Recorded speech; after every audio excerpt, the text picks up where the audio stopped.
A historical overview of philosophy. I want to encourage you guys, if you stick with me for 5 or 6 weeks, getting through this real detailed look at philosophy, it's like eating your liver and your Brussels sprouts first so that you get the really good dessert, which is evidential apologetics. Because every day you'll come to class and you'll leave going, whoa, that's awesome, I never knew that. That's fun stuff. But we have to earn our way there by gliding along. Today, I'm going to do the whole thing in a quick review. And it's why I would say don't panic about filling in your notes today. You know, on this particular one. What I want you to get is just that we came through different stages of understanding. You know, our best brains, our best theologians, even the Christian philosophers got in trouble by trying to craft their theories and responses in the academic language of the day. And like a generation or two later, if they'd been alive, they would have been rolling in their graves to see what people did with their theories and their philosophies. It's a danger that we should be aware of. We need to be able to dialogue with our culture, but the culture is not going to do happy things with our offerings. Heard you guys talking about the Watchtower Society. They'll take something you think you know. They'll take sin or atonement, and they will they'll throw it in the mix master, and they'll pull it out, and it means something completely different. And if you don't know that, it sounds, you invite them in, give them a cup of tea, you discuss things, and you're talking about atonement. It sounds like you're talking about the same thing. No, not really. It's just be on guard. As we get into the philosophical world, just be aware and be on guard. Okay, let's go back in time about 5,300 years.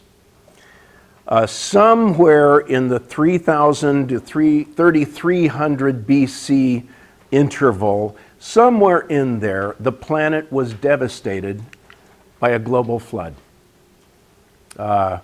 Apparently, according to my research, the human race had arrived at the first stirrings of the Bronze Age, right prior to the flood. We were just, as a race, we were just discovering how to smelt bronze. And then, of course, everything was wiped out. We had to start all over again. But after the flood, bronze really picked up steam, and the making of it spread with people. We'll get I think 2 weeks from now, we will actually look at the creation scenario and see how science has validated much of the biblical narrative. It's very fun. Thought I'd start you off that way just to wet your whistle before we dive into 6 weeks of philosophy. But let's start there at the flood. Okay, things have dried out a little bit. The plants are coming back. Noah's died of old age. His sons have kind of scattered around. They're moving around now and populating the earth, as it will. But basically, the awareness of God is not on the front burner for very long. And people tend to devolve into their hardwired states, their default settings, many of which are completely pagan. I would say that paganism is our default setting. It's only through God's grace and revelation that we come to an awareness of even His existence. We should be able to. I mean, everybody at some gut level, just look out at the stars. You know, watch an animal or a person being born, and you will be visited with the awareness that there is something larger going on here. But that doesn't always coalesce into a real awareness of God unless you cultivate it. So, perceiving a hostile cosmos, the world that these people came into, 5,000 years ago, it was hostile. I mean, it was dangerous. It was volatile, no warning. The volcano blows up, death and disease happen. There's just disaster in a moment's time, and there's no warning. It's unpredictable. There's no pattern. We can't see it. You know, famines come and go. You know, you live in a south of France in a nice little hilly section. You got a little farm going on, and your pigs and happy family, and you're picking up, you know, blacksmithing things on the side, you know, learning skills. It's all great till one day you're out there working in the fields and you just hear, wow, that's weird. It kind of sounds like waves on the ocean. It's kind of a rumbly thing. No, it's getting louder. Whoa, what's that dust cloud coming over there? And all of a sudden, in ride these boys. And 30 minutes later, your village is a smoldering ruin. Your children are butchered. The women raped, the animals dragged off. You just happen to survive because you fell in the well and nobody bothered to look down there. And you climb out at the end of the day. What do you say to that? Out of nowhere. So it was a scary place. And people were, they were scared. So they start looking around. Under the shelter of asylum, you're seeking any stable order in this sea of chaos. And very often, politically speaking, it looks like these guys. You know, it's going to be some, you know, real Conan type guy, you know, who's maybe got a couple buddies with him, and they at least could they could mount a defense against something like this in the future. So you're eyeballing, and you're looking for somebody who can protect you, your family, your children, your stuff, and you're looking around. And so you get a rather rapid rise in warlords, in politically powerful, influential types. Very quickly, this devolves into princes and kings. Well, not just that, but spiritually speaking, because these guys are good at protecting against physical attack. But what about famine, volcano, pestilence? Well, you need somebody who's actually dealing with the big dogs. And so priests and shamans and occultic practitioners begin to arise in varying degrees of power. But, I mean, it's you know, after the volcano has wiped out your village 3 times in your lifetime, you begin to think, boy, he is really ticked at us. We need somebody that can talk to the volcano guy, whoever that is. Well, and somebody hears that and they say, oh, I know the volcano guy. Hey, I know what we need to do. You know, 2 virgins a year, he'll stay off your back. And that works. A, as long as you have a supply of virgins, and 2, as long as there's no volcano. But as soon as the volcano erupts again, well, okay, have to replace that volcano priest. But you can see it's not completely irrational for the people to personalize those things, whether the needed fertility in the fields, or the rain gods, or the god that keeps the locusts and the caterpillars off of us, or the volcano guy, or the sea god. That's like right there. That's an easy conclusion to reach if you're an ignorant, pagan, rural dweller in those early millennia. You don't have GPS. You don't have internet. You don't have TikTok or Twitter or any of that. I mean, today, somebody has appendicitis in Yemen, and I read about it on my news feed. I know about a rainstorm, you know, in Siberia. There's none of that. You knew, your awareness, okay, well, everything's okay between Roxy Ann and here. That was it. That's what you got.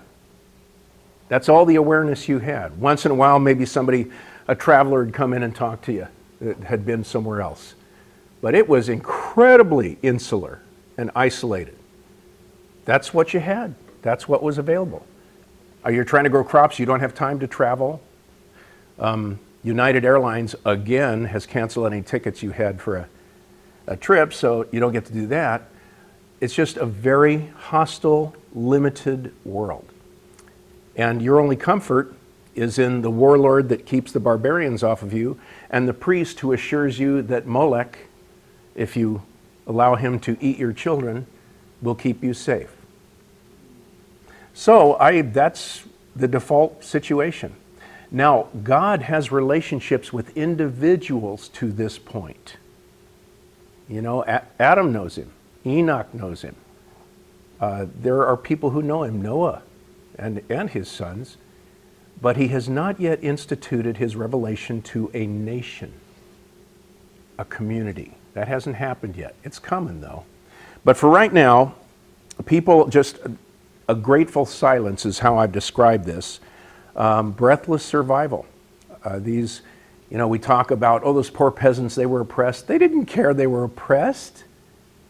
Just food on the table, roof over my head, and keep the barbarians off me.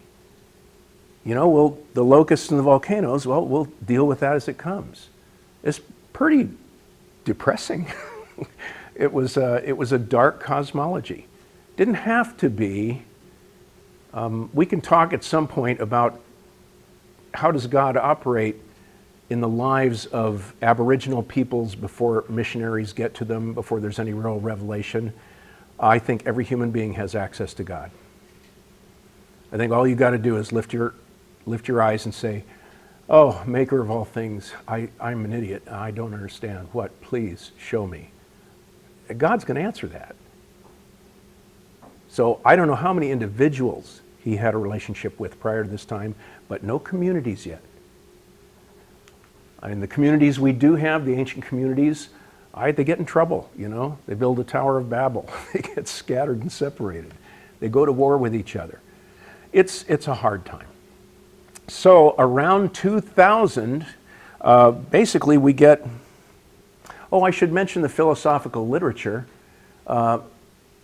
Solomon borrowed liberally from the wisdom writings of both the Sumerian peoples and the Egyptians. But nobody else has time for philosophical reflections.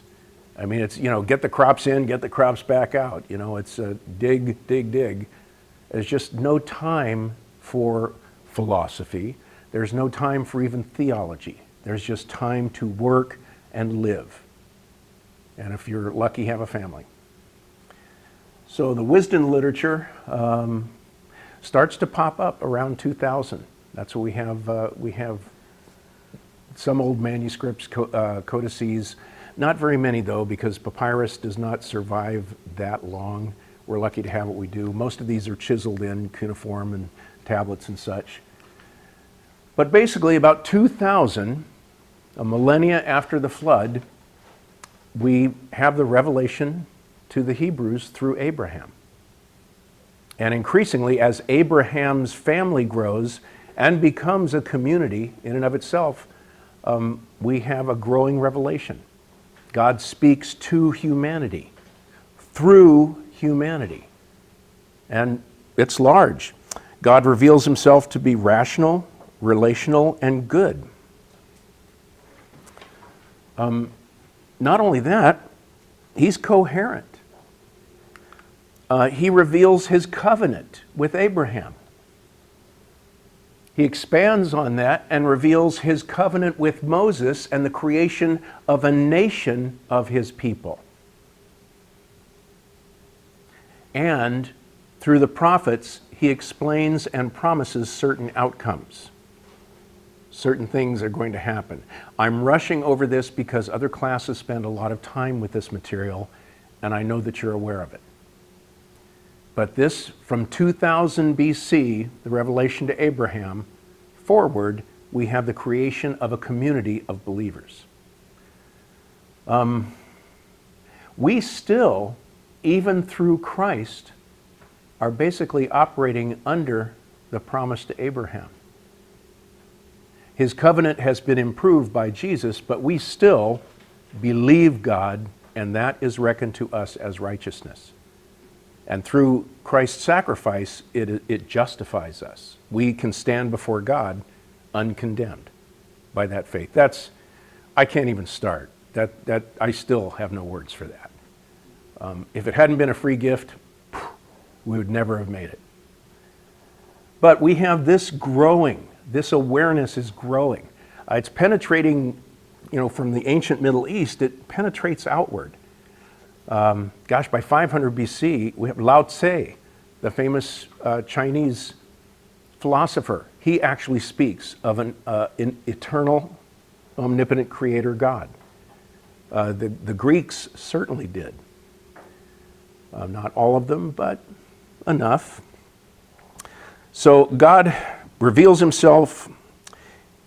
He displays himself as being coherent, predictable, reasonable. He doesn't change. And he reveals a prophetic outline for the future of his people.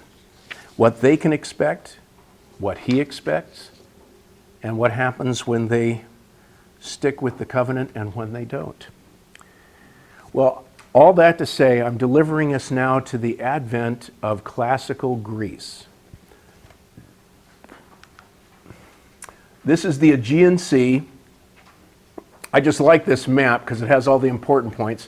This is actually Thera, that is now Santorini, one of the most popular tourist spots. When it blew its top in 1500, it was 50,000 times more powerful than Krakatoa. It's probably the most destructive volcanic event in human history. Who knows what happened beforehand? I'll bet a lot of this happened during the flood. But it may very well have caused the parting of the sea or assisted Moses in crossing the Red Sea, or whichever sea it was he crossed. But I like this. What we have, one of my little theories is when the Assyrians came across in 722 BC and erased the northern kingdom of Israel, they left Judah, but the 10 tribes of Israel disappeared. I think many of them escaped. I mean, they had relationships with the merchants in Tyre and Sidon. I think they paid those guys, jumped on the ship, and got taken to Iona, the southwest tourist spot of Turkey, because there we see the beginnings of some really interesting stuff. Philosophers between 600 and 450 BC in Greece, they begin to abandon religious paradigms. It's really strange because many of the Greek people really were impressed with what they learned from the Hebrews. There were a great number of what we call God-fearers, people who were Greek but came to honor Yahweh. They didn't actually become Jews. For one thing, it was really hard. If you became a Jew, you still couldn't enter the temple. You were unclean. Your kids couldn't enter the temple. Your grandkids couldn't enter the temple. Now your great-grandkids, if they'd done a good job and had all married Jewish women, okay, they can come in the temple. But it was not a seeker-sensitive faith community. These guys are not out proselytizing. They're not looking to grow as a community. Hey, we're us, we got us, we're the chosen, that's good. So when we get to Greece, it slowly was becoming apparent to a number of Greek people that the Jews were onto something. But another segment were drawn to, they were just tired of the Mount Olympus stuff. Oh, the Jews have a new thing. You know what? We have an idea. Instead of trying to figure out who created this, all these religious paradigms, let's study physis. Physis is nature.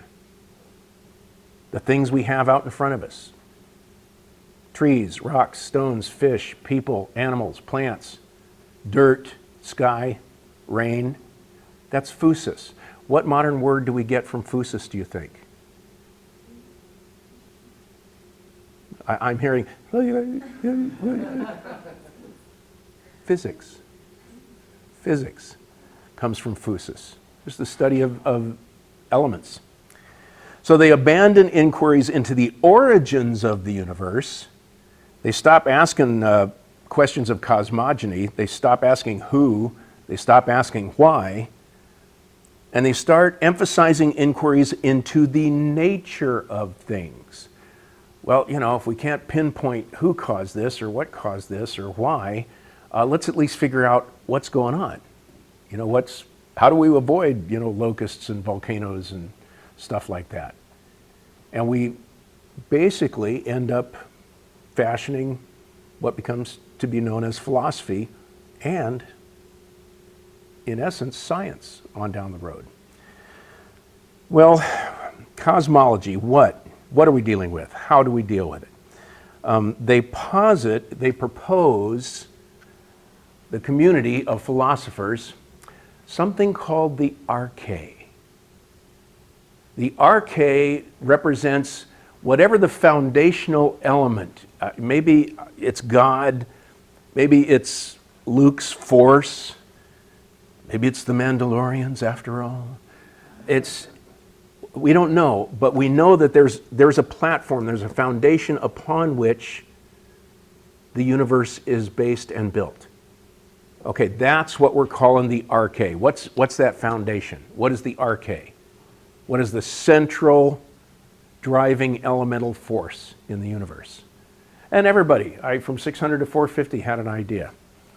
And in the meantime, these guys, they posit the first systems of ethics, political theory, history.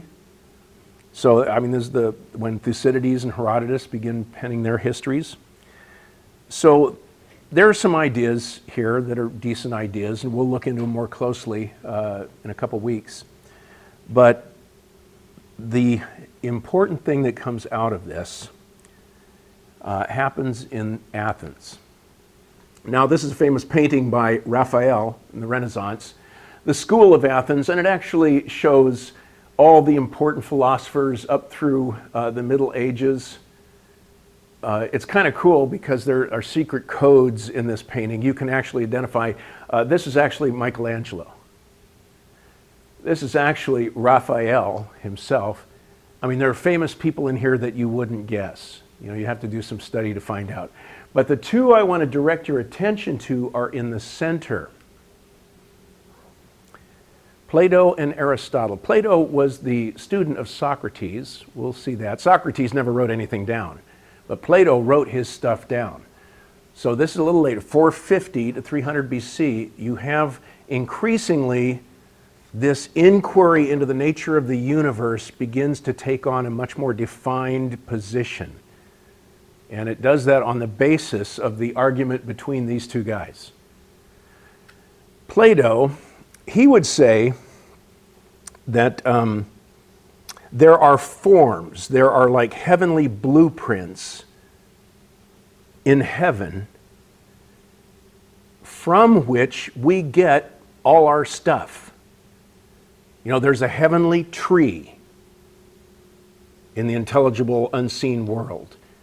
And from that blueprint, that cosmic blueprint, we get all the trees that we got, the pecan trees, acacia trees, elm trees, you name it, redwoods.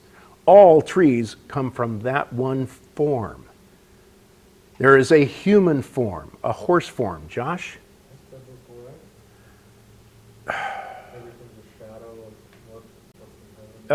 Yeah, it's true. I was just making sure I wasn't uttering heresy in answering you. But it is true, this is interesting, guys. In the early ages of philosophy, the Christians fell in love with what Plato had to say.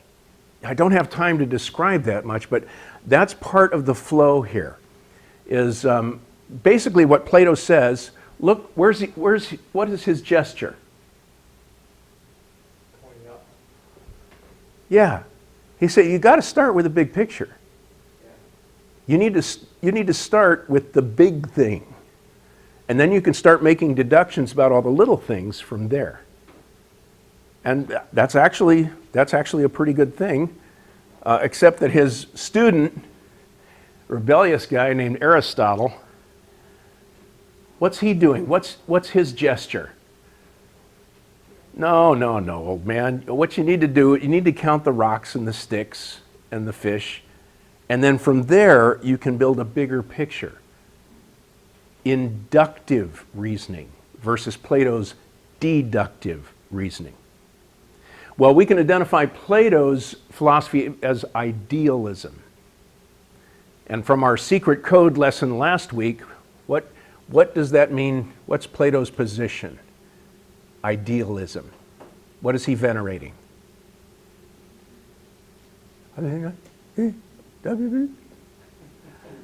Ideals. Or if you want ideas, he's saying those heavenly ideas, those forms, that's the thing. And what Aristotle responds with is, well, no, it's the particulars. And his philosophy comes to be known as particularism. These guys, okay, you've all done puzzles, right? When you were kids? Okay. I'm getting nods from most of you, but some of you really must have been abused. Okay, you get a puzzle, you bring it home, you unwrap it. What do? You dump it out on the kitchen table. Then what do? Start with the outside, the border. Yeah, you stick the cover up on the corner of the table. Okay, that's Plato all over. Plato would stick because then I know where all the purple ones go, see? And I start with the border, work my way around. Aristotle says, no way, dude. Take that puzzle box lid, frisbee it off, now go to it. The interesting thing, eventually what we discover as students, as philosophers, as believers, is that it's a mixture. If you have a big picture, then an inductive study is most fruitful and profitable. But if you don't have a big picture, your inductive study can take on the shape of the 5 blind men who wandered into the cave and discovered an elephant. And one guy says, well, an elephant? Well, an elephant is like the trunk of a big tree, is what he is. And the other guy says, no way, man. The elephant is like a bottle brush, with a little fluffy thing at the end. And the other guy says, no, you guys are idiots. He's like a sail. He's just got, like a big sail, And the other guy says, oh no, he's pointy. It's very smooth. And they're all arriving at different conclusions because they lack the big picture. On the other hand, Aristotle's observation is valid that if you start with the wrong picture, if you get that wrong, oh, you're messed up. Everything you deduct is going to be wrong. And therein lies the challenge. Well, I will tell you that historians have described the dialogue between Plato's idealism and Aristotle's particularism as being at the core, and the remaining 2,500 years of Western philosophy is a footnote at the bottom of that discussion. That just shows you how central this idea is going to be. Because for Plato, the immaterial is extremely important. For Aristotle, almost the reverse. He wasn't quite dualistic. We haven't got to a real epistemological standoff yet. Just two extremely different approaches. So it's still very interesting.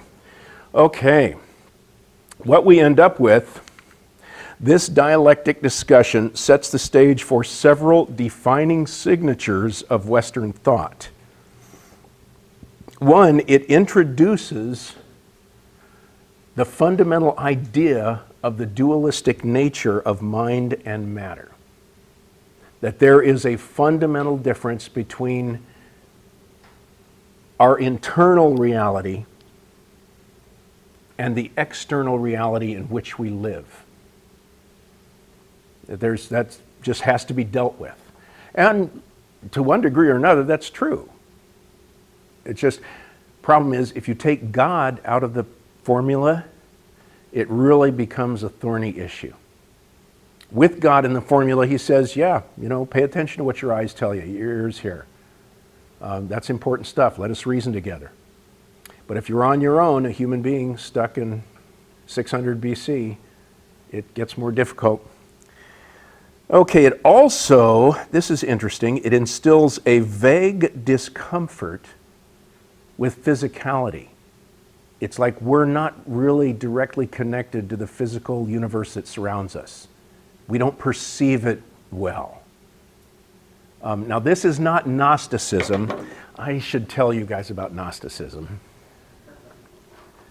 Gnosticism means secret knowledge.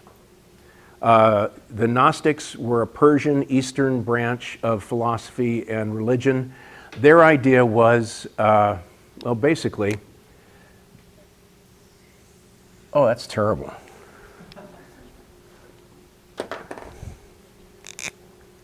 That's what I'm talking about, yeah. Okay, you've all seen that symbol.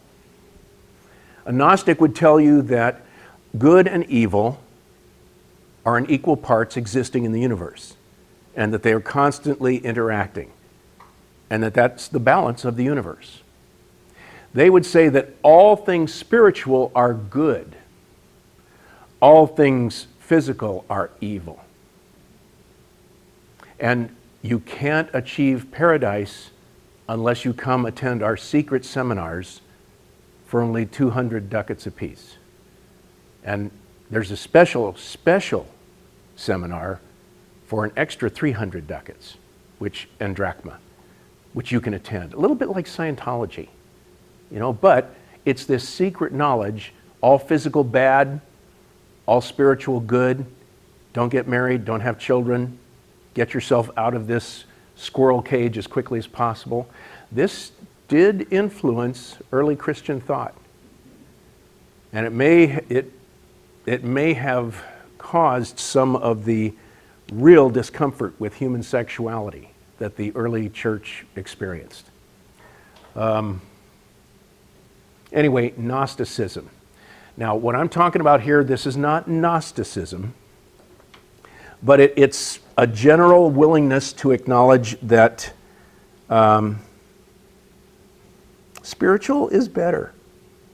The spiritual things are likely more important. And Plato was on the uprise at this point. So let's look at pre-modern Christendom. Christendom as it existed in the Classical Age and early Middle Ages. From 300 to 1500 AD, because it was pretty uniform across Europe, which in this period of time, from 300 to 1500, went from being a swampy forest to Western civilization as we know it.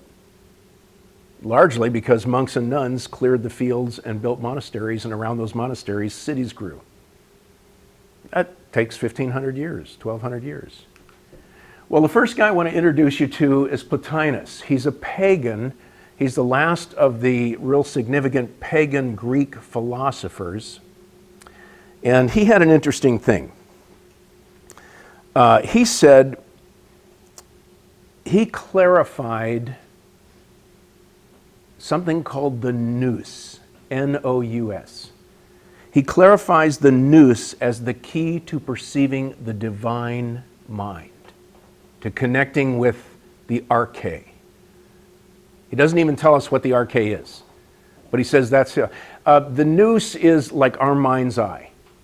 It's our intellectual vision.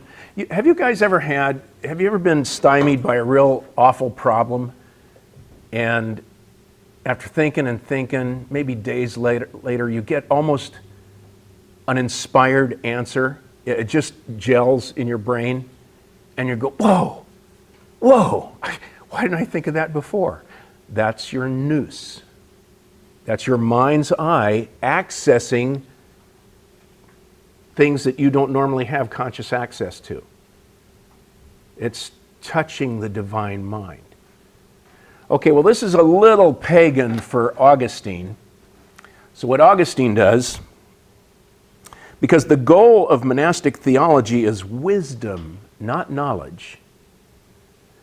So Augustine, he sort of takes Plotinus' stuff and he Christianizes it. He says, well, okay, the mind's eye, that's our redeemed mind, our mind informed by the Holy Spirit, and to access the divine mind is exactly right. To access God. Well, you can see this was perfect. Christians just loved this Neoplatonism, Platonism. Plato's ideas kind of stirred together by Augustine. This was great. Well, of course, if Plato had been born 400 years later, he'd be a Christian, sure as shooting, is what they thought. We don't know. We'll look at him more, but Neoplatonism actually kind of was the dominant theme for the first 500 years of the Middle Ages. Solidifies the Western understanding that the spiritual realm trumps the physical realm. Again, it's not Gnostic. It's not crazy that all physical is evil, but it does rest on the understanding that spiritual things are superior. Well, this leads to, there's Augustine figuring it out. You can also pronounce it Augustine. Doesn't make any difference. What it does tell you is the background of the person pronouncing it. If you pronounce it Augustine, you likely grew up in high church environment, Anglican, Episcopalian, Catholic. If you pronounce it Augustine, you likely grew up in a low church environment, Baptist, Methodist, Wesleyan, whatever. It's like tomatoes, Himalayas, Caribbean. It doesn't matter. Get used to it. All these terms have many. Okay, scholasticism was an interesting thing. This really, it started bubbling early, but it didn't pick up steam until about 1100, about the onset of the Crusades. Because one of the things that happened in the Crusades is the returning Crusaders brought home manuscripts they found in the libraries after they burned the city. They salvaged the scrolls and the manuscripts. And some of these scrolls and manuscripts contain some of the old translated works of Aristotle. Okay, now wait a minute. In the early Middle Ages, who are we venerating and whose ideas are dominant? Plato. We like Plato's take, and we especially like it once, Plotinus does his thing and Augustine really shapes it into a Christian Neoplatonism. We like the idea of the ideals. We like striving towards the divine mind. We like that. But Aristotle shows up and he really stirs things up because he says there is no eternal soul. Once you're gone, you're gone. And the universe has been here forever. He did a lot of that. I mean, he actually said, if I take a big heavy stone and a little stone from the river, and I drop them from a cliff, obviously the big heavy stone is going to arrive first. Well, we believed that for 1,500 years. It's his thought experiment. Until Galilei, decided, I'm not sure about that. In the 1500s, and he takes the big cannonball and the little cannonball, and he climbs up the Leaning Tower of Pisa, and he leans out over the leaning side. I've done that. Don't ever do that after you've eaten a big lunch. I'm just saying, it's tall. He drops both of those balls at the same time, and what happens?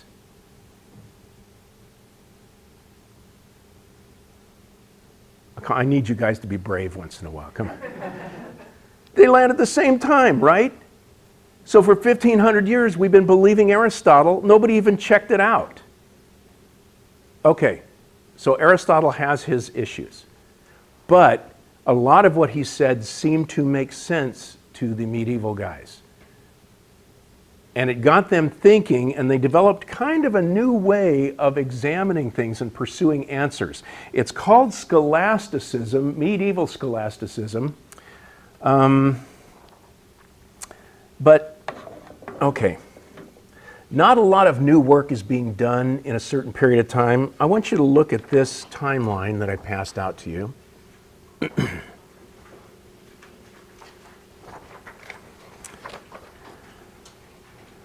Once you get past, you're into the ADs and you get past Plotinus and Augustine, what seems to happen for about 1,000 years? Oh my. In all fairness, it doesn't mean new thinking and new things were going on. The Dark Ages is a terrible name because we're building Western civilization. Hello. You know, there is new technology. There are new things being developed, even philosophically. But these guys kind of fell in love with picking at Aristotle and Plato and not really developing any real new thoughts on their own for a long time. As a matter of fact, they came up with, the guy that specifically came up with was a guy named Abelard, wrote a book called Yes and No, in which he described a method of inquiry called disputation, in which the way to find an answer to a problem was to have an argument, a dialectic. And he says everything is subject to question, yes and no. Is God divine? Well, yes and no. Is Jesus the Son of God? Well, yes and no. He cost a great stink back in those days. But that was art. The art of disputation is the thing that arose as a result, and it was the new standard of inquiry. Questions are the key to finding the truth. And I should include clarifying terms too. And it's very precise. We joked last week, do you remember the question, how many angels dance on the head of a pin?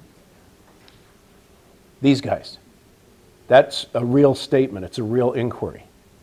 And to find the answer, they would have huge arguments and debates, and they would comb through biblical literature and even extra biblical literature to find hints on how big were the angels, and spiritually, I mean, do they need a double foot plant, or can one toe be okay? Like a quarterback, making the touchdown in the end. What, did you drag that last foot? It was insane. It was so scope locked on the most microscopic detail that they really never got anywhere. They just more and more deeply tried to prove at whatever point it was. And here's what, if you could line up more ancient authorities, biblical, secular, Greek, didn't matter. If you could line up more authorities and get quotes from them, your term paper would be the A+. You'd win the debate. And everybody else would just take second place. So it was really kind of a frustrating time for original thinking. Like I say, many good things happened, but medieval scholasticism is kind of noted as a very precise, anal retentive time, and lasted a long time. Its heyday was 1100 to 1400. The Renaissance kind of kicked open the doors and got some fresh air flowing in there, but we'll look at that as well. And Aristotle's writings actually fomented a crisis. People in Christendom, especially academics and intellectuals, began to think that I'm going to have to hang my brains up at the door of church to go in and worship, because Aristotle and Plato are so diametrically opposed. And Aristotle, my new favorite BFF, a lot of the things he's saying actually contradict the Bible. It was a crisis. Well, until this guy showed up. Thomas Aquinas, uber brainiac, although he's really quiet, his school buddies called him the ox for a long time because he was just he never said anything. He just was thinking all the time. But he got better and better at it. The Pope finally brought him aside and said, Tom, buddy, everybody's freaking out about Aristotle. I'm a little bit worried, The university enrollment is down and church attendance is going south. Can you fix this? He says, sure thing. And he did. The medieval synthesis is what it's called. And we'll get into it. It's actually the birth of classic apologetic. And I don't want to stop us now. But what happened is, for the first time, Thomas Aquinas used human reason to defend biblical orthodoxy. Up to then, everybody, all the monks, all the theologians, they said, I believe so that I can understand. And Aquinas is now in effect saying, well, I understand so that I can believe. Do you get the shift? Do you see the shift that's happening here? Here, in the early days, faith is first, and then I explore the things around me. But now, because of what Thomas Aquinas has done, I need to understand first. It needs to make sense to me. That will allow me to believe. That's huge. It's a huge threshold. And it changes the nature of our belief as a community of Christians. Francis Schaeffer, if you've read him, he is PO'd at Aquinas. He really blames Aquinas for having opened the door to the Enlightenment and humanistic age. I think he's been a little hard on the guy, but what are you going to do? But do key in your mind, just be aware, okay, Thomas Aquinas, wow, major title shift here as we explore this. And we'll go back and look at it in detail in the weeks to come. Yes, Kelly? It kind of sounds like the normal Christian life, though, if you're raised in a Christian family. You know, you're raised with this faith, and then you reach, I don't know, college, and you're like, why do I believe this? And That's a great point. it kind of sounds like normal life. Well, see, and before, there's no social media, there's no TV. You have 3 friends, you've known them all your life, and they come from the same church you do. So these questions don't ever happen. People were illiterate as well. Nobody went to school. That's something, kind of the first glimmer of everybody getting some schooling or access to schooling is the 9th and 10th centuries. Charlemagne did some of that, but not really until the Renaissance did we start to get that. But you're absolutely right. Today, this crisis is acted out in the home of almost every pastor's kid that ever lived, or even a traditionally churched family, because we're still, so many of our older believing parents, we're still doing the Sunday school flannel graph thing, and that's great. That's a good way to explain things, but our culture no longer supports that. When I was a kid, there were actually Saturday morning cartoons that taught biblical principles. What Davy and Goliath. It was sort of a stop motion animation, a kid and his dog, but it's like Leave It to Beaver. They'd get into problems, and by applying a biblical principle at the end of the program, they would get out of the problem. It was great. Everybody knew they were biblically literate. Everybody knew what David and Goliath meant. Everybody knew about Noah. Everybody knew about Jonah and the whale. That's not true today. You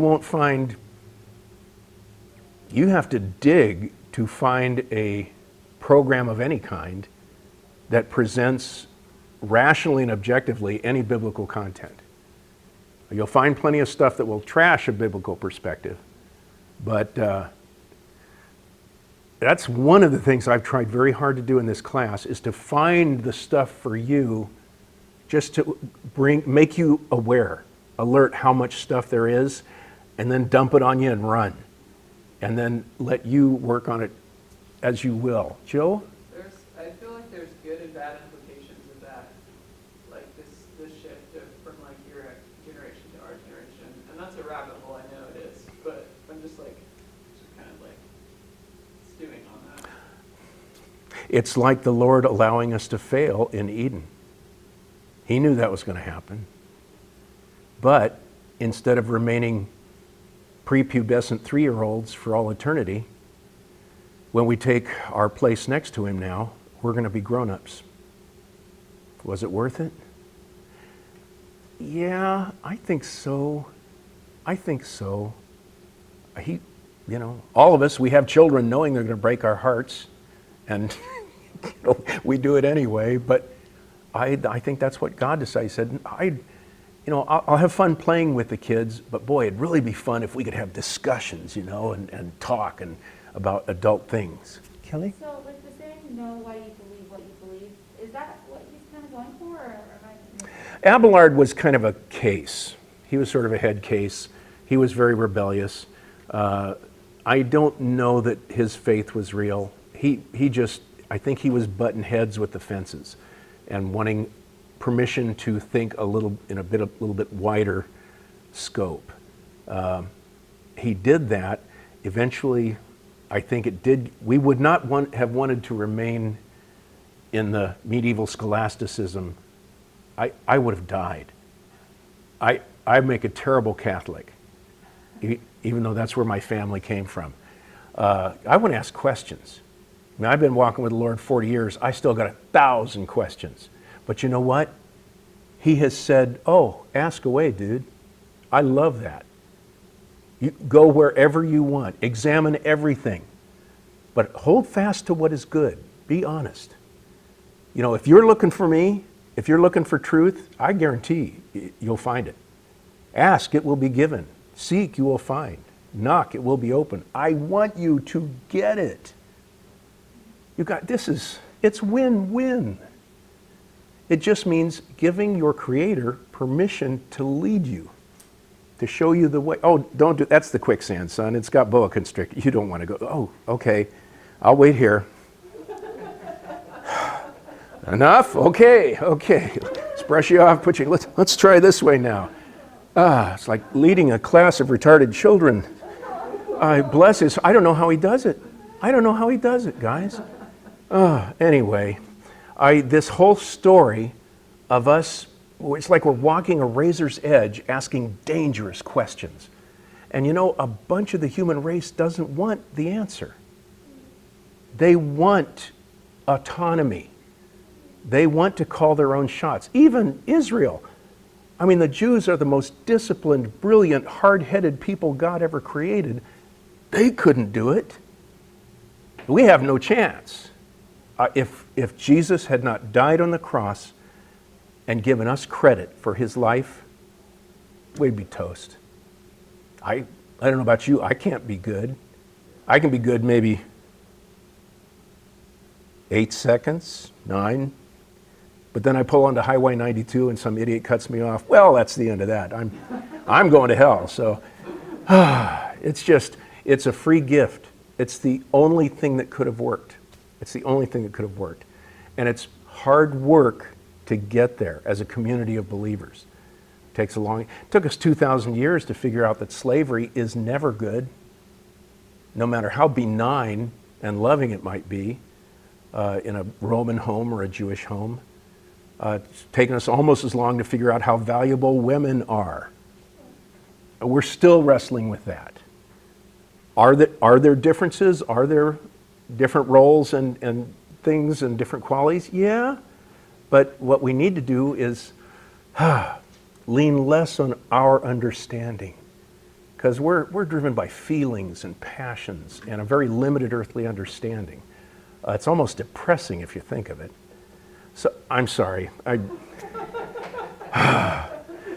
That's why I get rid of this lectern, because I like to pound on it, I guess. This story is a success for the people who love God and are called according to his purpose. But I will share this. After 25 years of pastoral counseling, when someone comes to my office and they express a desire to learn more about what's going on and the evidence to support it, 9 times out of 10, what I've discovered is they've already made a decision. And when they come, either they want me to produce evidence that builds their faith and supports their conclusion that God is real and he's good, or, as often as not, they want me to give them evidence that they have permission to go off on their own direction and choose whichever way they think is good. So I don't panic about it anymore. I don't lie. I do my best to give them the naked information and trust the Holy Spirit. I don't fix anybody. that doesn't work. Well, this ends well, even though it looks ghastly as we get closer to the end. The people that want to go to heaven and be with God, they go. No one goes to hell by mistake. So just be comfy with that. But we got to traverse some real nasty territory to get there. And this is part of it. This was a tough period of time. The Middle Ages were a tough period of time. But it didn't end there. It takes us to modern empiricism. Anybody remember what empiricism actually stands for? Yeah, Megan? Experienceism. The experience not only of our mind, but of our senses. You know, it's like the scientific stuff. What do I smell? What do I see? What do I taste? What do I feel? All of those things can be recorded as scientific results, even though we now use instrumentation and machines to accomplish it. So empiricism, which we identify with science, is experienceism. Well, modern experienceism does tend to throw gas on the fire and turn the epistemological tension of dualism into a big deal. It actually separates portions of the human race now. And that's what we're going to find. The rise of humanism, it wasn't bad at the beginning. You know, in the early Renaissance, people rediscovering the fact that, wow, you know, I may be a potato farmer in southern Germany in 1250, but God cares for me. He cares what I feel in my heart and what I believe in my spirit. He loves me. That is a tidal shift. That's a change. And as the Renaissance comes on, we remember that no, we are created in imago Dei, the image of God. We're important. What we think and feel is important. Well, at first it was just gratitude beyond. It was a great thing. You'd probably become a Franciscan monk or a Franciscan nun, devote yourself to the monastery. Thousands and thousands of people did. But as we got into the 1400s, our humanism, our valuing of human beings, began to take on an increasingly secular flavor. At first, it was pretty much directed into acts of worship, even our art, our architecture. The cathedrals of the 11th, 12th, 13th centuries, I have no words. They took 100 years to build. You walk in there today and they just suck the oxygen out of your lungs. They're so incredible. I mean, these are medieval peasants building this stuff. We can't do it today. But increasingly, we began to glance in the mirror a little more often. Whoa, am I good or what? One of my favorite scenes from Happy Days is Fonzie. He's in the bathroom, takes out his comb, walks up to the mirror. Puts his comb away. That's the human race in the Renaissance. God love them. So we have here the Pietà, Michelangelo's statue of David, Botticelli's Venus. We really decided it's okay to look at human beings and remember how beautiful they are. Very quickly, especially because of papal abuses, really sad that the popes couldn't hold it together. You know, for the first 1,000 years, the pope thing worked really good. For the first 1,500 years, all of us were Catholics. It's a little scary, you know? But with the Crusades came increased power, increased riches, expanded global trade, and the popes just, by 1300, well, in 1300s, there were like 3 popes. One belonged to the French king, one belonged to the Holy Christian Emperor, and the other belonged in Rome. It was awful. Of course, they also had the 100 Years' War, the bubonic plague that killed half of Europe. It was a bad century, almost as bad as the last one. But these things are for another time. Luther very rightly objected. The Reformation had to happen. The church had become an embarrassment. Even the cardinals and the bishops were embarrassed. They're just, maybe a little like Republicans are today. We're just shaking our heads going, oh gosh, really? It's just, we knew something needed to change. And Luther, he did not mean to start a Reformation. He just was the guy, the right guy at the right place at the right time. And the recent invention of the printing press probably kept him from being burned at the stake, because he'd write a letter and it would be copied 1,000 times in the first week and sent every place. So all of Europe is reading Luther's objections. And the awareness that something has to change really picked up steam. But with this, people began to realize, the Pope's authority isn't absolute. I can actually talk to Jesus directly, and he will talk to me. Wow. And that changed everything. Don't let me start. But anyway, Luther really opens the door for questioning the church and the church's authority. And it visits upon believers all across the globe the responsibility for hearing God and heeding God on their own. And for half of humanity, that was good. Both Catholics and Protestants tended to stay with the church. The other half interpreted this threshold as permission to bail and abandon God. We just don't need him. For one thing, the resulting freedom to choose also spurs the rapid growth of secular humanism. This is the Vitruvian Man that Michelangelo drew. It's become symbolic of the Renaissance. It's Vitruvian because this is his neighbor Vitruvius, who posed for this. And it's just the symbolic, completeness of man. There we've talked about this. Anselm, yes and no, Abelard, Aquinas, Roger Bacon, and then the tsunami of philosophers and scientists. Age of discovery. In the 1600s, we have new technologies going on that open the globe to navigation, which of course opens the door to economic exploitation, colonial imperialism, you name it. Sadly, we also have nationalism, which tends to replace the idea of a unified Christendom in Europe. Basically, it was a Christian kingdom. Europe is a Christian kingdom. But the Reformation changed that, and then you start breaking down into the different denominations, which isn't a bad thing. It's kind of an exclamation point on the contention that each individual believer is responsible directly to God. That's what drives the denominational fracture.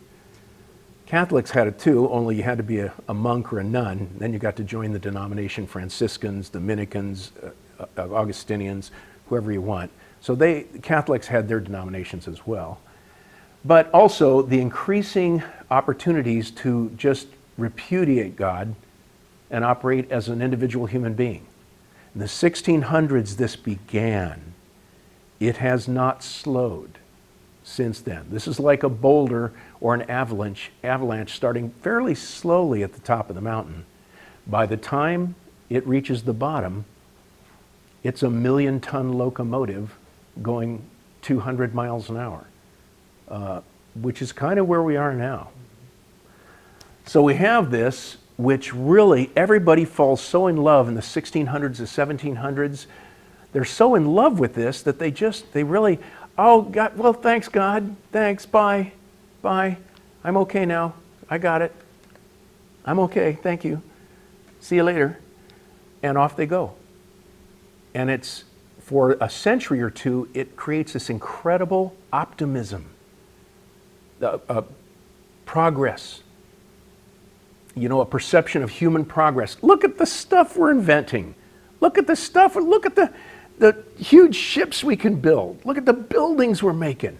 Look at the factories. We got dynamite, we got electricity, we got steam cars, we got machine guns. What is not to love? It just goes on and on. Scientific breakthroughs increasingly reveal the natural order of the universe. Johannes Kepler, Vesalius, William Harvey, Linnaeus, Anton van Leeuwenhoek, that frightened everybody in Europe by showing you what really lives in your drinking water. Robert Boyle of chemistry. I mean, all of these guys are Christians. I can't go into it, but there's a reason why Christendom as a culture spawned a scientific revolution not mirrored in other cultures. We're not smarter than them. Smarter than the Chinese? Yeah, get real. It's the worldview that goes with a belief in a loving God. Christian scientists expect to find order in a place. And since only God is sacred, they have permission to look into creation. They're not scared of the sacred oaks of Ashtaroth. They can actually chop down a tree in the sacred grove and count the rings. You know, that silviculture is born. So there are a lot of reasons why science takes off here. But what it does increasingly is create basically what amounts to deism we talk to. We just figure, wow, you know, God did such a good job of creating this incredible Swiss watch of a universe. He must have gone off to the Bahamas. He's kicked back in his Adirondack with a cool drink, and we can honor him even in our Declaration of Independence and our Constitution and our money without necessarily needing to follow his dictates. It's interesting, but deism really grew to be the fashion. As a matter of fact, there are a lot of things that showed up in the mid-1700s about the time of the American Revolution that are signature elements of the Enlightenment. The Enlightenment led to modernism. Oh, I should remind you, there's Galileo, reminding us that the sun is at the center of the universe. Here's Francis Bacon, no relation to Kevin, and he's standardizing scientific method for Queen Elizabeth in her court around 1600. And here's Sir Isaac Newton that pretty much invented everything else. Laws of gravitation, physics, optical science, calculus, I believe. When he took summer vacation after being a freshman at, I think it's Cambridge, and then came back for the fall of his sophomore year, the head of the math department retired and said, here, you know more about math than I do, you're the head of the department. I literally, yeah, Isaac Newton. He was a Christian, but he's kind of an Arian Christian. He wasn't a good theologian, but he was very much trusting that God would reveal the order of the universe to him. Now we get into trouble. René Descartes, and all of these guys you'll hear more about. René Descartes is a philosopher, a soldier, you know, a French scientist. And he's really a devoted Christian. And he's fighting with all these philosophers, secular philosophers, about, you know, how do we prove things? You know, what is an epistemological way of, what's a starting point that can't be disproved? What's really bound in bedrock for us? Jesus. I mean, what can we really depend on? Jesus. I mean, how can we start and know for certain that we're going to be okay? Well, he's not allowed to say Jesus. He has to give them a philosophical, and he's thinking, you know, what can I say? How can I, where's a good starting point? It's just, you know, I'm thinking, and wait a minute. I'm thinking. Therefore, I am. Cogito ergo sum. Actually, what he said was, I doubt, therefore I am. But what he said, I can start from my self-existence. I know that is real, because I'm here, I'm experiencing it. The only problem with that is that what we will find is it changes the way the human race evaluates its information, the starting points. Rene didn't know that he was saying this at the time, but basically, he's separating off the world of mind, thought, spirit, anything eternal, from the world of matter, object, external, body. He's saying now for the first time, truth begins with what I can know. It's not, doesn't exist separate from me as a revelation from the Creator God. It now has to pass through my understanding to be real. Again, he had no idea that that was going to be one of the outtakes of this, but it certainly was. So Descartes, in what I've been calling, I've heard other people call this the Cartesian break. This is 1650, and it really represents our entry into the Age of Reason, which was sort of the entry into the Enlightenment. From 1650 forward, truth begins with what I can know. So he posits a barrier between the internal reality of the mind and the outer material world. And philosophers after him take suit. John Locke, he postulates that we are born with nothing. We are a tabula rasa. We are an empty slate. So it is our experience that we gather and our reason digesting and processing that experience that brings us knowledge and wisdom. Oh, the founding fathers loved Locke. He's, the government has no rights beyond answering to the people who have elected it. Taxation without representation is evil. They incorporated, you're going to find a lot of Locke in the Constitution, in the Declaration of Independence, followed by David Hume. Gosh, just looking at him, I want to slap him. He's a very, very cynical, skeptical British philosopher. He said, well, it's not even that. It's not that we're even born and have to process experience from scratch. We don't really have real knowledge. I mean, you can't prove the sun's going to come up tomorrow. You only regard that as knowledge because you've seen it 10,000 times. You're accustomed to it. It's customary. It's not knowledge, it's customary. Now, we're bypassing all of the 1,000 of little counter arguments and correspondence, things, commentaries on this. Don't worry, we'll get into some of those. But this is the outcome with Descartes' Cartesian break. Truth begins with what I can know. And Locke saying, really, we're born with nothing. We start from scratch. And Hume saying, even that's not good enough. It's just stuff you're accustomed to.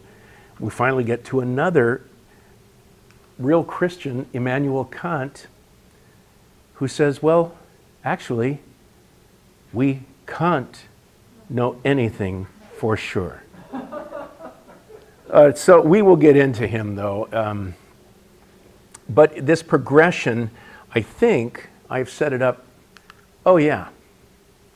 I'd say these four guys should be on your highlight list, because each of them builds another course of bricks in the wall that comes to culturally separate our experience of the internal, being a valid form of knowledge, and the external, which everybody acknowledges. Just for your enlightenment, I've labeled this the phenomenological epistemology. You'll never hear that term again. I just put it there to sound really cool. And if anybody ever buys this and I copyright it, then we're good. But basically what happens, prior to this time, prior to 1650, faith, truth, revelation, knowledge, all of these become debased and redefined through this tunnel of enlightenment, segmented and chopped up and modified by these four gentlemen in particular. There were other guys that contributed to basically dump out the other end, Darwinism, socialism, nihilism, and hedonism, We'll see where that comes from, but these are the logical outcomes. If you change the parameters of the human experience, you necessarily get a different product. This kind of reminds me of the human digestive system. I won't go any farther with that. Well, this gets us, guys, into faith. Number 3 under enlightenment, faith begins to be seen as very unfashionable. In all fairness, people are tired of people burning at the stake and wars and religious conflict. Has birthed to this day the idea that religion is responsible for most of the violence in the human history, and that's just completely bogus. Just the 20th century alone, secular atheist ideologies were responsible for over easily 100 million deaths. I mean, that beats out even Islam. Nobody comes close to that. Just the Nazis and the communists by themselves. And we'll look into the whys and wherefores of that. But faith at this time, from about 1750 onward, begins to be seen as very unfashionable. If you're cool, you're not passionate about your faith. You don't share your faith. You can talk about it in a cool, detached, philosophical way. That's one thing. But very, very low-key. You won't get invited to parties. None of us, I think, would get invited to many parties.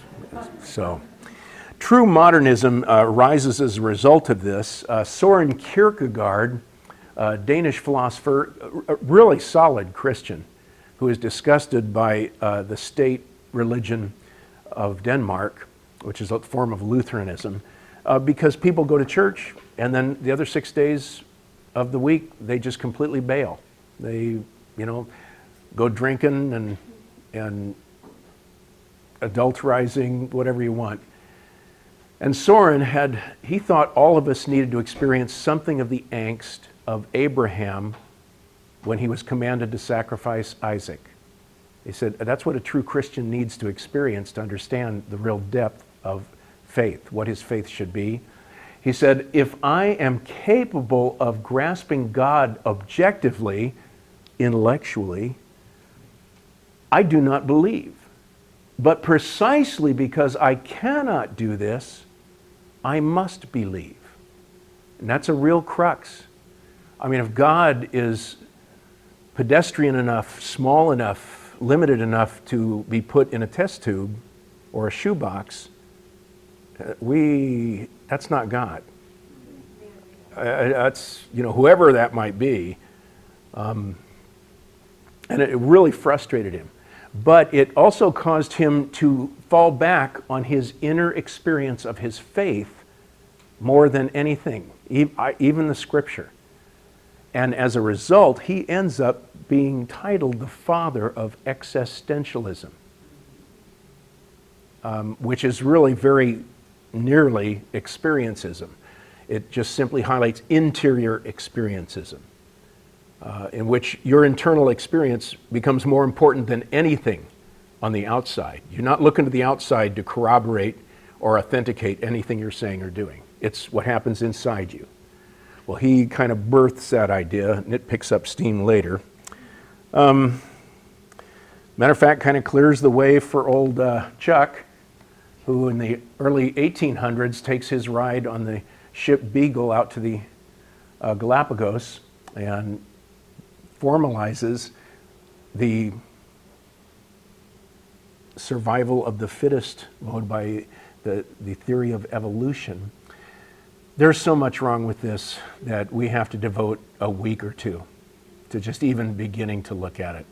And it's very frustrating because when everything was going so well in the early 1800s, and it just looked like we were a sure bet to cross the finish line, waving and yelling and having champagne, everything was going so good. This just was natural. That he should well, obviously, we just get better and better each generation. You know, we have new mutant strains that increase our ability to deal with life and live longer and are stronger. You know, the sick impala falls to the wayside. You know, it's life. That's just survival of the fittest.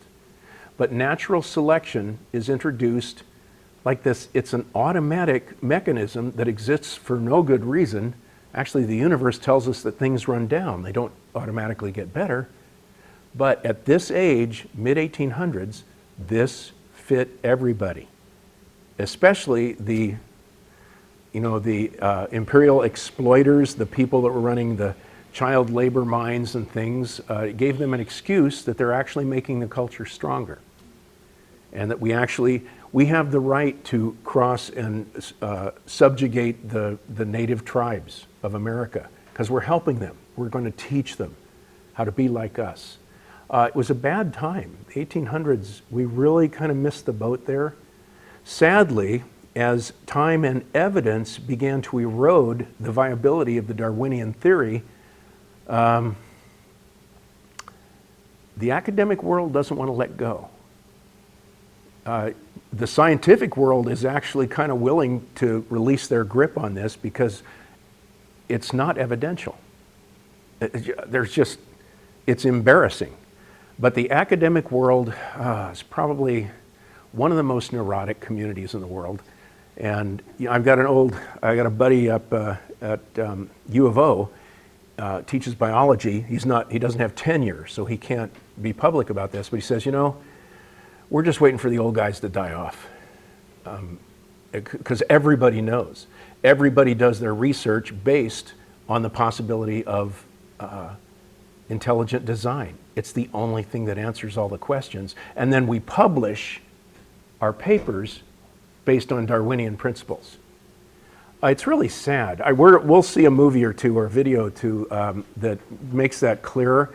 But if you speak up at the wrong time as a young professor in the academic world, you're not going to last long. I mean, they'll just kick you out, which is really sad. Because there are honest academicians, there are honest scientists who have actually signed a statement saying, we need to revisit this. Even Darwin in his book said that. He said, you know, if in 100 years we don't have the fossil record, I'm going to have to start over, or somebody will have to take my stuff and start over. But that idea that caught in the 1700s and 1800s, gosh, guys, we're still riding that wave. We're still surfing that wave. So just be aware, because it gets even worse. John Stuart Mill, great guy, Englishman, all about reform. Did Society for Prevention of Cruelty to Animals, a lot of good stuff. But he's trying to figure out a secular ethic, and he comes up with utilitarianism. Well, what we need is the greatest good for the greatest number. And he did include the caveat, we can't let the majority take over and hurt the minority. So he was that thoughtful, but almost everybody nixed that. And they turned his idea into the ends justifies the means. It's a teleological ethic, depends on the outcome. So Chairman Mao is deciding, well, you know, I feel bad, you know, about the 60 million starving peasants that died, but we helped create the workman's paradise here in China. So it was ethical, it was good. The ends justifies the means. Yeah, a few broken eggs, but you know, that's what happens when you make an omelet. It's a really dangerous ethic. So we have John Stuart Mill, end justifies the means. These next three guys all had their idea for replacing God. Marx, he thought it was about class and money. Never did a day's work in his life.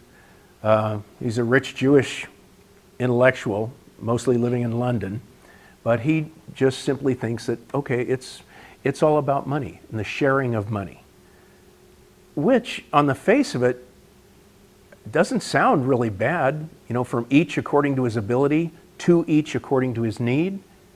That's quasi-biblical. I mean, it sounds excellent. Socialism, if you look at it, appears to be a very fair and rational means of allocating economic resources. There's just one problem.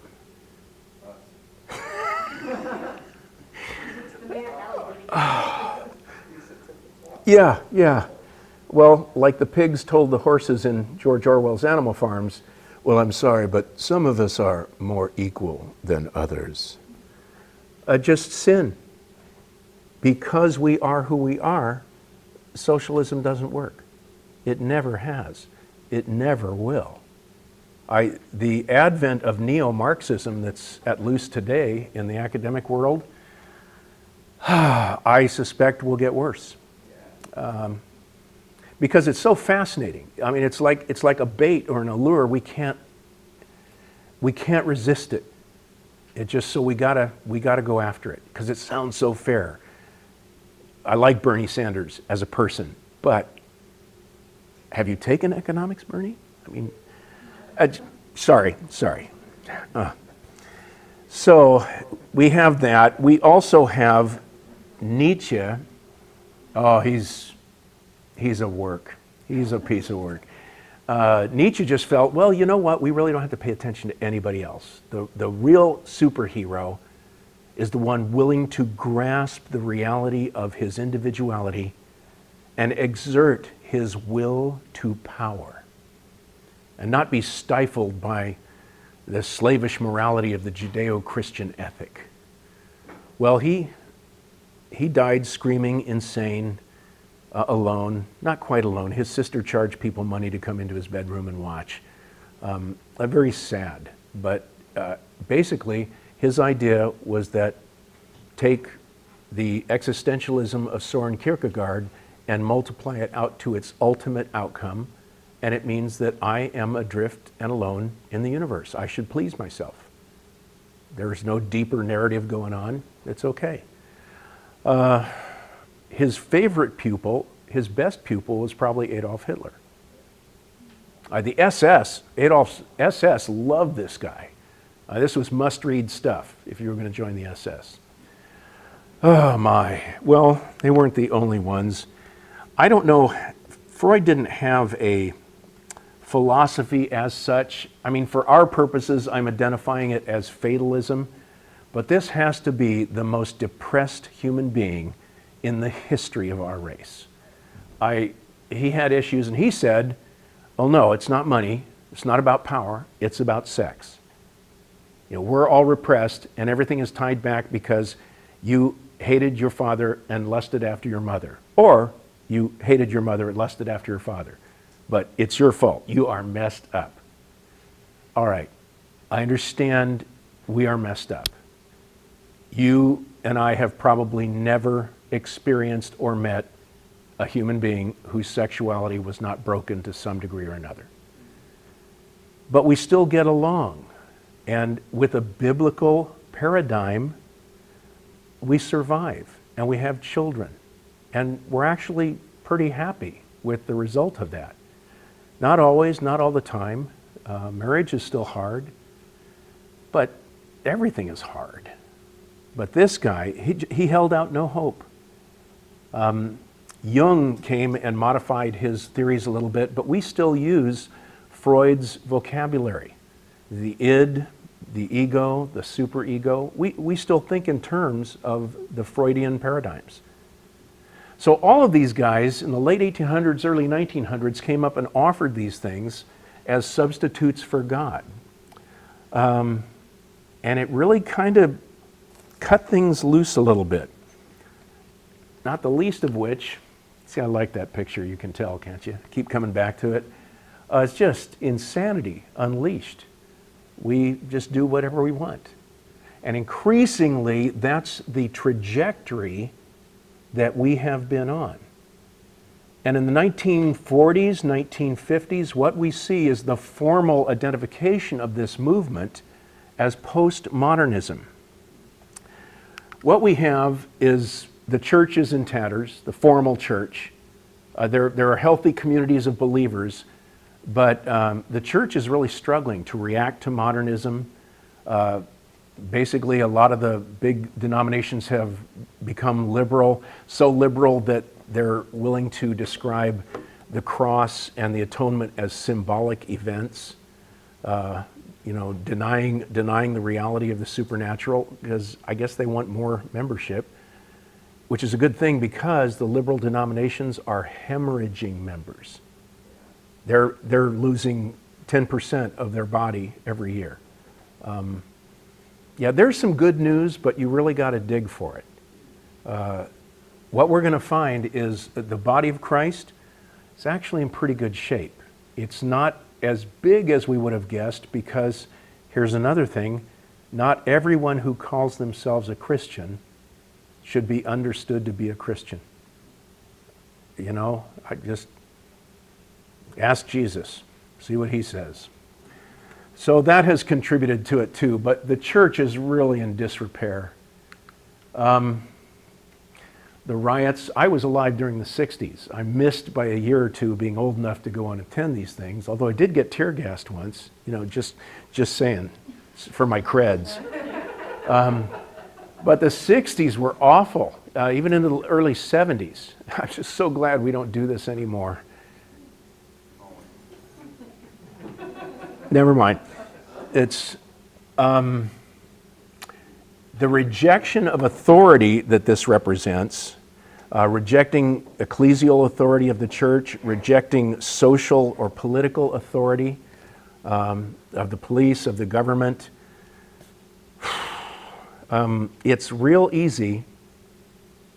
Right now, I would say that a lot of us are using the Constitution as our compass. And this isn't even on your notes. I think that's a mistake to use the Constitution as our compass. The Constitution is really our contract. It's the contract we have signed through our elected representatives, which allows us to live with a lot of different kinds of people. Instead of killing each other, we're all agreeing that, okay, we'll send our people to Washington and they will pass laws, and even the ones we don't like, as long as our guy was there, we'll go ahead and live with that. That's why the idea that it's a living document subject to change is a little difficult to swallow. It's a little bit like you buying a car from Subaru for 3.5% APR, and then after a year or two going down to Subaru and saying, I've been thinking about this, and my heart really resonates with the idea that it should only be 1%. So I'm just going to pay you guys 1% now, okay? Oh, okay. I wouldn't recommend trying that, but you can't change a contract. It takes both parties to change the contract. And the Constitution is my contract. It's what allows me to be a citizen of the United States and live with a bunch of people who I disagree with and who I don't actually really like very much. I love them because I have to, but I couldn't live with this many disparate elements of society. I couldn't live peacefully if I were in charge, if they were in charge. It's only by subjection to the government that becomes possible at all. So the Constitution is my contract, but the Bible is my compass. That's what tells me which way to go, how much throttle to give it, when to back off, and when to simply just nod quietly and say, okay, all right.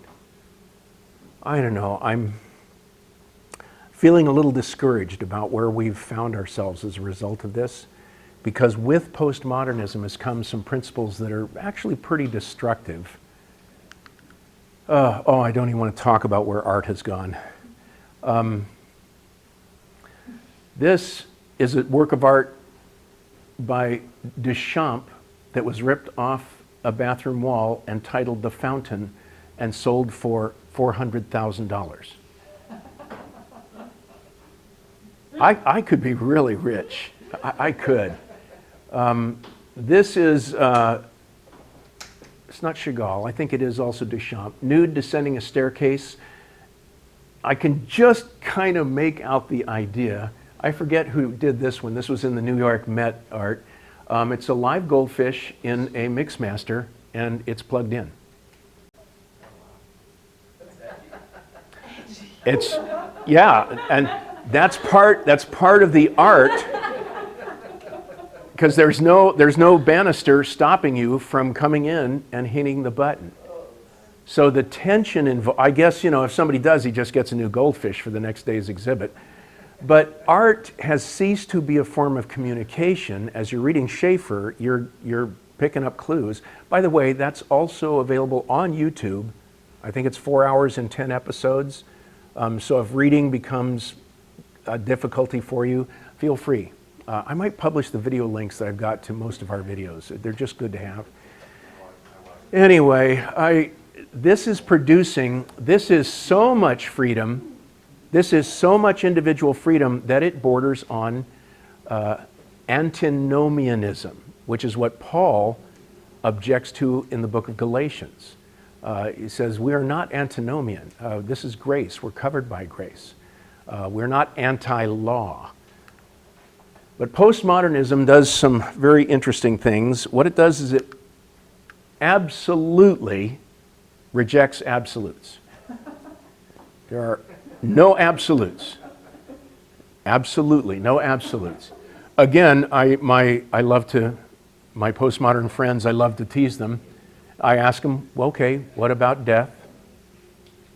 Have you figured out a way to dodge death? Okay, well then, actually we're still dealing with absolutes. Spiritual absolutes, doctrinal, this is where they can say it's true for you, but not true for me. It rejects any and all metaphysical absolutes. Matter of fact, I forget which movie it was, but I think it was Ben Kenobi in one of the Star Wars that he's talking to one of his Padawans, or maybe it's one of the council members, and his answer to one of their questions is, well, only the Sith deal in absolutes. And I'm thinking, okay, Lucas, you're sold out. But it's just, culturally speaking, that's where we've arrived. That the vision of absolutes, the vision of any overarching narrative for humanity is wrong. It's evil. So it also means radical deconstruction, which is the rejection of any form of commonality, any form of community, really. It's a repudiation of the idea of meta-narrative. This is French literature professors Derrida, Fish, Foucault. They contend, and we'll explore this more, they contend that any written text is a form of political oppression, and that there is no innate meaning in anything.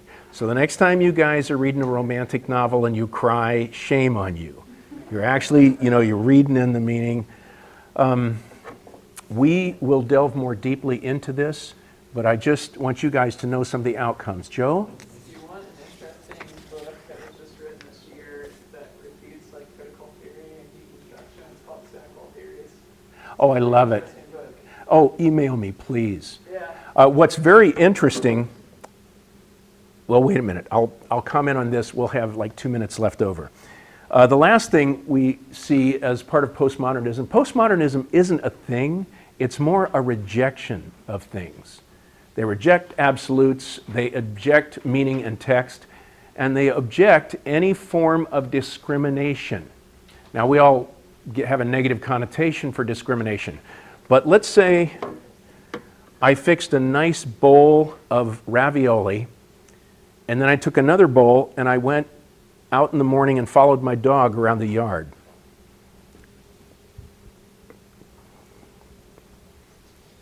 And I bring that nice steaming hot bowl back. And I offer you the dog bowl and the Italian bowl. And I ask you which one you want. Is it wrong for you to discriminate? I hope not. Discrimination, if you look it up, it simply means evaluating for relative value. Sarah? There's an essay that Dee Chapel had us read last term on discrimination that kind of goes into that, and it's wonderful. Like, it's absolutely great. Dee has many good aspects. She's fun. But it's the idea, what this means is it's a rejection of your right to evaluate anything. It's actually an act of oppression for you to discriminate by evaluating, by assessing. That's about as anti-biblical as you can get. It means that all morality, meaning, and truth are socially constructed, engineered by human reason. We'll look at this more. All cultures carry equal intrinsic value regardless of their behaviors. So this is interesting. I asked my feminist friends, so foot binding in China is okay, and the honor killing of 13-year-old girls in the Middle East is okay, and the burning of widows in India is okay with you? Oh no, those are bad things. Oh, well, whoa, back up. Are you evaluating and discriminating against those cultures? It's the whole thing now with transgender athletes competing with women athletes. They don't know what to do. I think some congressman just introduced a bill to limit transgender participation in female athletics, because the transgender people are slaughtering the women, in case you don't know. And the women are not happy about it. Oh my gosh, he's still got the Y chromosome, he's got those huge shoulders and uber muscles. I can't keep up with him. But they don't know what to do, because they would have to acknowledge that a transgender isn't quite the same thing. It's just, all qualitative evaluation is judgmental, thus oppressive, not politically correct. So what you get is a culture in which it's all about me. Now, and in speaking, especially what Joe has added here, we're seeing a shift. I've seen a shift in this last 10 years. We're not exactly postmodern anymore. Something is happening. I can't honestly say that it's a good thing. What would we call it? Postmodernism? Part of it is we recognize that postmodernism doesn't work. A large part of people are just rolling their eyes and shaking their heads. But another part of it is our emphasis on leaning upon ourselves and our own interior understanding, our own interior passions. Gosh, it's getting us into trouble. And not just the secular population, guys. I am terribly afraid that our identification with the very conservative government of President Trump it's going to hurt us in the future. The rubber band is going to snap back. And however you stand on the, I hope you're not too deeply involved and invested in the QAnon stuff and everything. There's a reason I'm not a big conspiracy guy, having dealt with military intelligence and things. There's reasons why a lot of that doesn't work. I'd love to have discussions with you on it. But whatever the case, our anger, everybody's just giving their anger permission to erupt. I mean, debates are no longer decided on the basis of evidential contrast. They're decided on who has higher volume.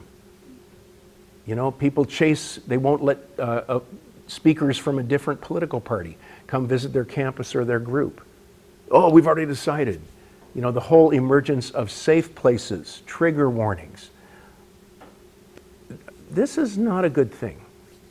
And more than anything, the reason I went back to school at 50 years old, the reason I teach is that you will be stronger and more insulated against these things. Just as Paul said, don't let the elements of the earth, the philosophies and empty deceits of the culture around you, talk you into indulging your passions. leaning on your own understanding. Hold fast to God's word. That's the only thing that's going to help us survive in this world and faithfully reflect the love and the light of Christ. The end game is guaranteed. So, hey, I'll meet you at the marriage festival. We can dance naked on the table and do whatever, eat donuts until we pop. It'll be great. But for now, let me just ask a blessing for us. Lord, these are perilous times. We want very much to bear fruit, proving our discipleship and bringing you glory. Honestly, Father, it's discouraging how difficult that seems to be in the midst of so much hostility, alienation, polarization, all of these things. Please strengthen our inner man. Please grant us a greater depth of faith. Help us to reflect your love and your light and our reliance upon the fact your kingdom is not of this world, that we should not expect this world to reflect the reality of what's coming for us. Help us to hear your word and to heed the counsel of your Spirit. Grant us wisdom. Magnify and multiply our love and our compassion for others. Help us have a clear mind and peace of heart, that we might indeed, Lord, bring you pleasure and glory all the days of our lives. We love you, we trust you, we thank you. In Jesus' name. God bless you guys. Go in peace. Don't get run over. We'll see you next week. Call me or email if there are problems, any questions that you have on top of everything else.